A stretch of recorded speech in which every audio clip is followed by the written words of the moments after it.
నమస్తే BCN news కి స్వాగతం। నా పేరు నీలిమ। ముందుగా ముఖ్యాంశాలు। మార్కాపురంని జిల్లా చేయడంతో పాటు కలెక్టరేట్ ని కేటాయిస్తామన్న మంత్రి డీబీవీ స్వామి। రోడ్లు వేయడంతో పాటు వెలుగొండ ప్రాజెక్టు పూర్తి చేస్తామని స్పష్టం। వైసీపీపై నిత్యం బురదలడమే లక్ష్యంగా ఎల్లో మీడియా పనిచేస్తుందన్న మనోహర్ రెడ్డి। పార్టీని అప్రతిష్ట పాలు చేయడానికే అత్యంత హేయంగా వ్యవహరించిందని మండిపాటు।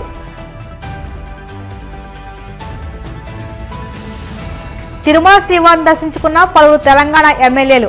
ఆలయ మర్యాదలతో స్వాగతం పలికిన అధికారులు।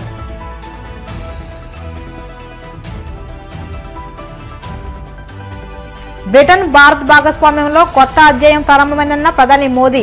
ఏఐ సైబర్ సెక్యూరిటీ అంశాల్లో ఇరు దేశాలు కలిసి ముందుకు సాగుతామని వెల్లడి।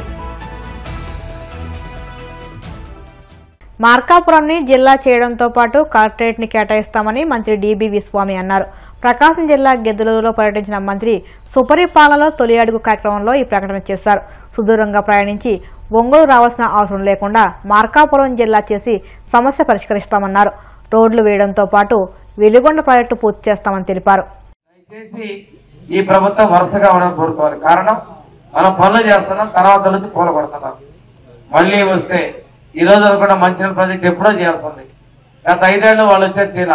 వెలుగొండ ప్రాజెక్ట్ చూశారు, నీళ్ళు లేకుండా టెంకాయ కొట్టాడు పోయినా। కానీ మొన్న అంటారు మిగతా డబ్బులు ఎప్పుడు ఇస్తారు అడుగుతారు। అంటే ఒప్పుకున్నాడు కదా, జగన్ తప్పుడు పనిచేసి ఒప్పుకున్నాడు కదా।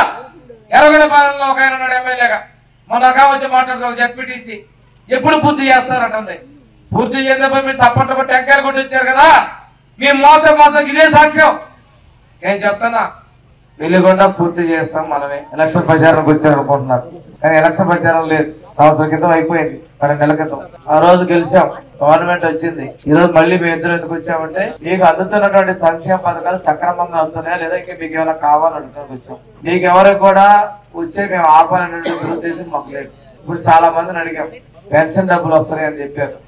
4,000, 6,000, 10,000, 15,000 వస్తున్నాయి। మీ ఊర్లో కూడా 15,000 పెన్షన్ తీసుకున్న ఊర్లో ఉన్నారు। 15,000 తీసుకునే ఇప్పటివరకు 1,90,000 వచ్చింది। 10,000 తీసుకునే ఇప్పటివరకు 1,30,000 వచ్చింది। 4,000 తీసుకున్న వాళ్ళకి ఇప్పటివరకు 55,000 వచ్చినాయి। 6,000 తీసుకున్న వాళ్ళకి 78,000 వచ్చినాయి। ఇంత మొత్తంలో ఇప్పుడు కూడా పెన్షన్లు ఇవ్వాల। మేము చెప్పినప్పటి నుంచి ఇస్తా ఉన్నాం, అలాగే ఇచ్చాం। 200 2,000 చేసాం, 300 3,000 4,000 చేసాం। ఇప్పుడు అక్షర్ రెడ్డి గారు చెప్పాడు, పోయినసారి ఆయన ఆఖరి సంవత్సరం 3,000 చేశాడు, 5 రూపాయలు పడ్డాడు। చెప్పిన మాట ప్రకారం చేసి తీర్చాం। గ్యాస్ డబ్బులు ఇస్తా ఉన్నాం, అందరికి ఒక సిలిండర్ వచ్చింది, 2వ సిలిండర్ డబ్బులు వచ్చినాయి। చాలా మంది మాకు రాలేదు అంటున్నారు। మేము ఒకటే చెప్తున్నాం, మీకు ఇవ్వకూడదు అనే ఆలోచన మాకు లేదు। బ్యాంక్ అకౌంట్ లో తేడా ఉందా, ఎందుకు ఉందో కరెక్ట్ చేసుకోండి। వెల్ఫేర్ అసిస్టెంట్ చెప్పాం, తహసీల్దార్ చెప్పాం, మీ అందరూ డబ్బులు ఇద్దాం అనుకుంటున్నాం। మీ ఊర్లో పొలం పోతే కూలి ఎంత? 500। మేము గ్యాస్ డబ్బులు 2,700 ఇస్తున్నాం। దాదాపుగా 5,500 6 రోజులు కూలి। ఎందుకు పోగొట్టుకోవాలమ్మా, తీసుకోమని చెప్తున్నాం। ఎగ్గొట్టాలని ఆలోచన లేదు, రాని వాళ్ళు ధైర్యంగా అసలు లేని జరగని లెక్క స్కాంపై రోజుకు కథనాన్ని వండి వాస్తున్న ఎల్లో మీడియా వైసీపీని అప్రతిష్ట పాలు చేయడానికి అత్యంత హేయంగా వ్యవహరించిందని పార్టీ లీగల్ సెల్ రాష్ట్ర అధ్యక్షుడు మనోహర్ రెడ్డి మండిపడ్డారు।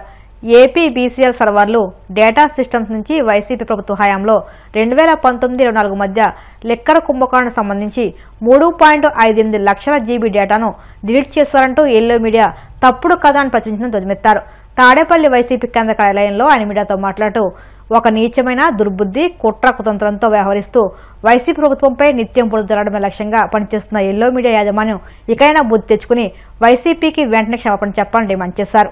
అసలు వార్తలు రాసేందుకు ఎలాంటి నైతిక విలువలు ఉండాలని నిర్దేశించిన ప్రమాణాలు ఏవైతే ఉన్నాయో, ఆ ప్రెస్ కౌన్సిల్ ఆఫ్ ఇండియాకి సంబంధించి కానీ ఇంకోటి కానీ సంబంధించి కానీ వాటికి సంబంధించిన ప్రమాణాలను నైతిక విలువలను ఏమీ పాటించకుండా ప్రత్యర్థుల పైన దుమ్మెత్తిపోస్తూ అధికార పక్షానికి అండగా ఉంటూ వాళ్ళకి సేవ చేసుకుంటూ నిస్సిగ్గుగా వార్తలు ప్రచురిస్తున్న విషయాలను మనం చూస్తున్నాం। 3.58 లక్షల జీబీల డేటా నాశనం చేసిన వైకా మద్యం ముఠ, ఆ డేటా 375 కోట్ల పేజీలు రికార్డులు డాక్యుమెంట్లకు సమానం। ఓ భారీ కుంభకోణంలో ఈ స్థాయి డేటా విధ్వంసం బహుశా దేశ చరిత్రలో ఇదే ప్రథమం। ఇది వాళ్ళు హెడ్డింగ్ పెట్టి తర్వాత విదేశీ సాఫ్ట్వేర్ నిపుణులు వినియోగించుకొని వాళ్ళను ఉపయోగించి దీన్నంతా విధ్వంసం చేశారు. అంటే వీళ్ళు ఎంత నిస్సిగ్గుగా ఈ వార్తలు రాస్తున్నారో మనం చూస్తున్నాం. అట్లాగే సిట్టు దర్యాప్తులో కూడా వాళ్ళ దర్యాప్తు తీరు, నిన్న ఛార్జ్ షీట్ ఫైల్ చేసిన తీరు, వీటన్నిటిని ఆ రికార్డులన్నీ పరిశీలించిన తర్వాత ఇలాంటి కట్టుకథలను ఆధారం చేసుకుని గాలంతా పోగు చేసి దాంట్లో రాసినట్టే మనకు కనిపిస్తుంది. దాన్ని బేస్ చేసుకునే ఛార్జ్ షీట్ ఫైల్ చేసినట్టు ఉంది. అలాగే మొత్తం ఎట్లా ఉందంటే వ్యవహారం కొండను తవ్వినా ఇలకను పట్టలేని దుస్థితిలో వాళ్ళు ఉన్నారు. మొత్తం దీన్ని ఏమేమో చేయాలనుకున్నారు. పై స్థాయి వరకు నాయకుల వరకు దీన్ని తీసుకెళ్లి అందరినీ అరెస్ట్ చేసి లోపల పెట్టాలని ఈ పచ్చ మీడియా, పచ్చ పత్రికల సహకారంతో రోజు విషపురాతలు, ఆ టీవీ డిబేట్లు, వీళ్లే న్యాయ నిర్ణేతలు, ట్రయల్ చేసేది వీళ్లే. ఏదైనా కానీ ఇది ఫలాంది ఇంకా ఎందుకు మీరు సంపాదించలేదని క్వశ్చన్ చేసేది వీళ్లే, పత్రికల వాళ్లే. ఎవరిని? సిట్టుని, దర్యాప్తు అధికారులని. ఇంకా ఫలాని వాళ్ళని ఎందుకు అరెస్ట్ చేయలేదని రాసేది వీళ్లే. అరెస్టు చేయకముందే వాళ్ళ వ్యక్తిత్వ అననాన్ని, వాళ్ళ మొత్తం చరిత్ర తప్పుడుగా చిత్రీకరించి వాళ్ళు దొంగలు, దోపిడీదారులు, అక్రమాలు చేశారు, అక్రమంగా సంపాదించారు అని పాపం వాళ్ళ కుటుంబాలన్నింటినీ వ్యక్తిత్వ హననం చేసి ప్రజల్లో వాళ్లకు చులకన భావంలాగా ఏర్పాటు చేసి తర్వాత అరెస్టు చేయించడం, తర్వాత అరెస్టు చేయించిన తర్వాత వాళ్ళతో మళ్లీ తప్పుడు ఇంకొకరిని తీసుకొని బెదిరించి తప్పుడు సాక్ష్యాలు స్వీకరించి దాని ద్వారా వాళ్లను సాక్షిగా చేర్చుకుని మిగతా వేరే ముద్దాయిలను అరెస్టు చేయడం అనేది ఈ మొత్తం నిత్య కృత్యం అయిపోయింది. ఈ వార్తను బట్టి మనకు ప్రధానంగా అర్థం ఏదంటే ఇది విశ్వసనీయత లేని వార్త. ఇలాంటి వార్తలను ఇదే ప్రభుత్వమే, ఈ ప్రభుత్వంలోని ఏపీ ఎస్పీ బీసీఎల్ఏ సరైన సమాధానం ఇచ్చింది. దీనికి మేము ఇంతటితో దీన్ని ఆగదలుచుకోలే. ఈ సమాచార హక్కు చట్టం కింద ఏదైతే ఇచ్చారో ఈటీవీలో కూడా 8 నిమిషాలు దీని గురించి చర్చ జరిగింది, ప్రచారం చేశారు. దీన్ని కూడా మేము ఖండిస్తున్నాం. అదే పద్ధతుల్లో వీళ్ళు మాకు దీన్ని రాసిన దానికి క్షమాపణ చెప్పకపోతే, ఆ టీవీ ప్రసారం చేసినందుకు కూడా క్షమాపణ చెప్పకపోతే మేము న్యాయస్థానాలను, అలాగే ప్రెస్ కౌన్సిల్ ఆఫ్ ఇండియాను, ప్రెస్ ట్రస్ట్ ఆఫ్ ఇండియాను అందరినీ మేము అందరి దగ్గరికి వెళ్లి వీళ్లపైన చర్యలు తీసుకోవాలని చెప్పి ఖచ్చితంగా కోరుతాం.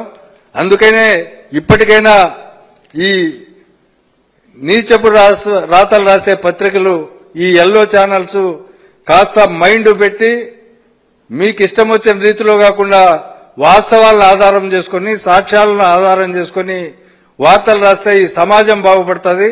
అది మీకు మంచిది, సమాజానికి మంచిది. సమాజం కనీసం విషమయం కాకుండా ఉంటుందని చెప్పి విజ్ఞప్తి చేస్తున్నాం. దశాబ్దాల కాలంగా రైల్వే శాఖ పరిధిలోని మార్గాన్ని రోడ్డుగా మలుచుకుని శాశ్వత రోడ్డు లేకుండా ఇబ్బంది పడుతున్న మారంపల్లి వాసులకు శాశ్వత రోడ్డు అందించే బాధ్యత తనదంటూ ప్రభుత్వ విప్ ఎమ్మెల్యే బొల్సటి శ్రీనివాస్ పేర్కొన్నారు. తాడేపల్లిగూడెం మండలం మారంపల్లిలో ప్రజా సమస్యల పరిష్కార వేదిక కార్యక్రమం నిర్వహించారు. ఈ సందర్భంగా ఆయన మాట్లాడుతూ ఇప్పటికే ఈ రోడ్డు నిర్మాణం కోసం ఉన్నతాధికారుల దృష్టికి తీసుకురావడం జరిగిందని, మొత్తం రోడ్డు నిర్మాణానికి ఎకరం 20 సెంట్లు భూసేకరణ చేయాల్సి ఉందన్నారు. దీనికోసం తన బాధ్యతగా సహకరిస్తానని, ప్రజలంతా కూడా సహకరిస్తే రోడ్డు నిర్మాణం జరుగుతుందన్నారు. ప్రభుత్వ నిధుల కోసం ఎదురు చూడకుండా అంతా సహకారం అందిస్తే 4 నెలల్లో రోడ్డు పూర్తవుతుందని స్పష్టం చేశారు. అసలు ఒక గ్రామం నుంచి ఇంకో గ్రామం వెళ్ళడానికి రోడ్డు లేని పరిస్థితి, కనీసం ఒడి కూడా పోర్చలేనటువంటి పరిస్థితి మనం చూసాం.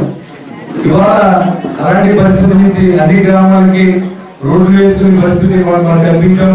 ఇవాళ మాధవరం రోడ్డు కంప్లీట్ చేసాం.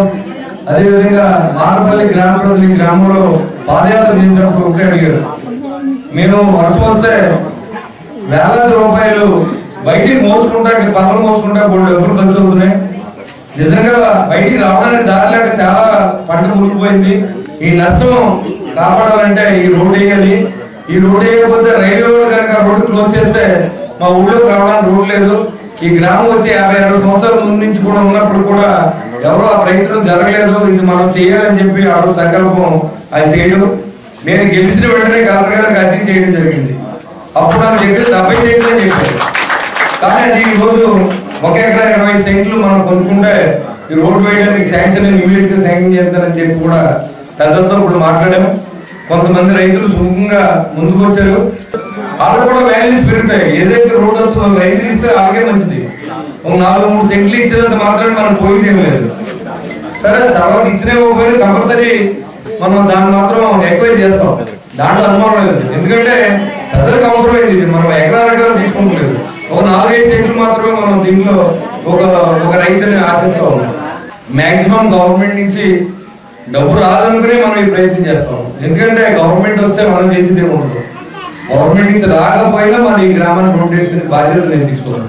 ఇది కొంచెం కష్టమైన మీరు రుణం తీసుకునే అవకాశం మీరు ఇచ్చారు కాబట్టి ఖచ్చితంగా ఆ ప్రయత్నంలో ఎలాంటి లోపం ఉండదని కూడా మీకు తెలియజేస్తాను. నేను కూడా ఈ గ్రామం అభివృద్ధి చెందడానికి నా సొంత డబ్బులు నేను కూడా ఇస్తాను. అలాగే మీరు కూడా ఈ గ్రామంలో ఉన్నటువంటి రైతులు అందరూ ప్రజలందరూ కూడా సహకరించారు. అన్ని ప్రభుత్వం చేయాలని ఉన్నప్పుడు కూడా గడిచిన 5 సంవత్సరాల్లో దొంగల పరిపాలన జరిగింది. వచ్చిన కూడా దోచుకున్నారు. ఎక్కడ కూడా ఏ డిపార్ట్మెంట్ లో కూడా డబ్బు లేదు. ప్రజలు మాత్రం సత్య నమ్మరు. మీరు ఎన్ని చెప్పినా నమ్మరు. నిలువెత్తు ధనవెత్తే మీకు ఓటు లేదు. ఎందుకంటే 5 సంవత్సరాలు గవర్నెన్స్ లేదు. ప్రజల్లో పోతున్నారో తెలియదు. గెలిచిన సర్పంచ్కి అధికారం లేదు. వచ్చిన నిధులన్నీ సిఎఫ్ఎంఎస్ తో పంపేయడం, అక్కడ బటన్ నొక్కడం. ఇలాంటి పరిస్థితి నుంచి ఈ రాష్ట్రాన్ని మళ్ళీ ఒకటొకటిగా చంద్రబాబు నాయుడు గారి అనుభవంతో, పవన్ కళ్యాణ్ గారి నిజాయితీతో, నరేంద్ర మోడీ గారి సహకారంతో మరి ఈ రాష్ట్రాన్ని అభివృద్ధి చెందుతుందో మీరు గమనించండి. అంతేకాకుండా ఇవాళ రైతుని ఎప్పుడు దాన్ని తోలలో, ఎక్కడ తోలలో, ఎప్పుడు డబ్బులతో తెలియని పరిస్థితి నుంచి ఇవాళ రైతు ప్రభుత్వాన్ని నమ్మి పరిస్థితి తీసుకొచ్చిన ప్రభుత్వం. మరి ఇలాంటి పరిస్థితుల్లో ఈ ప్రభుత్వాన్ని మీరు ఆశీర్వదించాల్సిన అవసరం. తిరుపతి జిల్లా గూడూరు పట్టణంలోని ఎమ్మెల్యే క్యాంప్ కార్యాలయంలో 20 మంది లబ్ధిదారులకు సీఎం సహాయ నిధి నుండి మంజూరైన 14,73,000 రూపాయల చెక్లను ఎమ్మెల్యే సునీల్ కుమార్ అందజేశారు. ఈ సందర్భంగా ఆయన మాట్లాడుతూ సీఎంఆర్ఎఫ్ నుండి 20 మందికి ఆర్థిక సహాయ చెక్లను అందజేశామని, ఇప్పటి వరకు 1,30,00,000 రూపాయల సీఎం రిలీఫ్ ఫండ్ ఇవ్వడం జరిగిందని తెలిపారు. కూటమి ప్రభుత్వం చెప్పిన విధంగా పెన్షన్లను పెంపు చేశామని, ఉచిత గ్యాస్ సిలిండర్లు ఇస్తున్నామని, తల్లికి వందనం అమలు చేయడం జరిగిందని పేర్కొన్నారు. నా గూడూరు కాన్స్టిట్యున్సీలో 20 మందికి సీఎంఆర్ఎఫ్ చెక్కుల్ని దాదాపు 14,73,439 రూపాయలు శాంక్షన్ ఇస్తాం. టోటల్గా ఇప్పటి వరకు 131 మందికి ఈ యొక్క ముఖ్యమంత్రి సహాయ నిధి నుంచి చెక్కులు తీసుకొచ్చాం. టోటల్ 1,37,94,699 రూపాయలని ఇప్పుడు దాకా ఇచ్చాం. త్వరలో కూడా మళ్ళీ కూడా ఒక వారం 10 రోజుల్లో ఇంకో విడత చెక్కుల్ని ఇచ్చేదానికి సిద్ధంగా ఉన్నామని తెలియజేస్తున్నాను. నేను ఒకటే తెలియజేస్తున్నా, వైఎస్ఆర్ కాంగ్రెస్ పార్టీ గుడ్డోళ్ళకి ఇవన్నీ డూపా అంటే సూపర్ 6 డూప్ అంటారు, ఇది కూడా డూపా. నేను ఒకటే చెప్తున్నా, ఈరోజు మీరు వెళ్ళండి, తల్లికి వందనం ఏ తల్లిని అడిగింది పడిందో లేదో, అది డూపా? పత్రికా మిత్రున్నారు, మీరు బట్టే రాస్తున్నారు, మీరు విచారించండి అన్న డబ్బులు పడ్డాయి లేదు. పడితే రాయండి, పడకపోతే కూడా రాయండి, ఇబ్బంది. పడలేదు వాళ్ళకి ప్రభుత్వం డూప్ అని రాయండి, ఇబ్బంది ఏం లేదు. మీరు డూప్ వ్యవహారం చేసి, మీరు అరాచక పరిపాలన చేసి, మేము చేస్తుంటే ఎన్డీఏ కూటమి చేస్తుంటే ఓర్చుకోలేక మీ ఇష్ట ప్రకారంగా నోటికి 4 ఎట్లా తిరిగితే అట్ట మాట్లాడడం అనేది మంచి పద్ధతి కాదు. మీరు చేసే డ్రామాలకి వేషాలకి ప్రజలు కూడా సిద్ధంగా ఉన్నారు. ఆల్రెడీ ఒకసారి మీకు శిక్ష విధించారు, మరి రెండోసారి కూడా మీరు శిక్ష రెడీ అవుతున్నారు. ఎందుకంటే అబద్ధాలు చెప్పి. ఎందువల్లంటే మేము ధైర్యంగా చెప్తున్నాం, ఈరోజు సూపర్ 6 చెప్పిన దాంట్లో పెన్షన్లు పెంచలేదా? మీరు 1000 రూపాయలు పెంచేదానికి 5 సంవత్సరాలు గందరగోళం చేసి పెంచారు. మేము గెలిచిన వెంటనే 1000 రూపాయలు పెంచినటువంటి ఎన్డీఏ గవర్నమెంట్ మాదని చెప్పి ధైర్యంగా చెప్తున్నాం. అలాగే అందరికీ ఎంతమంది బిడ్డలు చదువుతుంటే అంతమంది పిల్లలకి తల్లికి వందనం ఇస్తామన్నాం, అందరికి ఇచ్చాం. మొన్న మినిస్టర్ గారు జనార్దన్ రెడ్డి గారు వచ్చినప్పుడు జనార్దన్ రెడ్డి కాలనీలో మా చంద్రమౌళి గారి ఆధ్వర్యంలో అక్కడికి వెళ్ళాం. వెళితే మొత్తం ముస్లిమ్స్ 5 మంది బిడ్డలు వచ్చి ఒక స్లిప్ రాసుకొని, అయ్యా మాకు 5 మందికి తల్లికి వందనం పడింది, థ్యాంక్స్ చంద్రబాబు లోకేష్ మామ గారు అని చెప్పిన బోర్డు కూడా మీరు చూపించిన విషయాన్ని కూడా నేను తెలియజేస్తాను. అది అబద్ధమేనా? కానీ అడగండి వాళ్ళు, అమ్మ మీకు పడిందా లేదా, లేదా ఎమ్మెల్యే చెక్కులు ఇచ్చాడా, లేదా చంద్రబాబు నాయుడు తప్పుడు చెక్కులు ఇచ్చా, అడగండి. అయ్యేం అడగకుండా అంతా డూప్ అంట. నేను చెప్పేది ఒకటే, మాది సుపరిపాలన, మీది సుపారీ పరిపాలన. అందుకని ఈరోజు శిక్షకి అనుభవిస్తా ఒక్కొక్కడు బయటపడతా ఉన్నారు మీరు చేసినటువంటి తప్పులకి. కాబట్టి మేము చెప్పేది ఒకటే, వాస్తవాలు చెప్పండి. గ్రామంలోకి వెళ్ళండి, ఎవరు సిమెంట్ రోడ్లు వేసారో చూడండి, ఆ బోర్డు చూడండి ఎవడు వేసారో, అది కూడా డూపా, ఆ సిమెంట్ రోడ్డు కూడా డూపా చెప్పండి. చెరువు కట్ట దగ్గరికి వెళ్ళండి, చెరువు రిపేర్ చేసాం, అది కూడా డూపా. సూపర్ 6లో 90% మొత్తం చేసిన గవర్నమెంట్ ఏదైనా ఉంటే అది మోడీ గారి గవర్నమెంట్, చంద్రబాబు నాయుడు గారు, పవన్ కళ్యాణ్ గారు, లోకేష్ గారి గవర్నమెంట్ అని చెప్పి ధైర్యంగా ఎక్కడికి వెళ్ళినా చెప్పేదానికి మేము సిద్ధంగా ఉన్నాం. ఇప్పుడు కాసేపు ప్రకటనలు.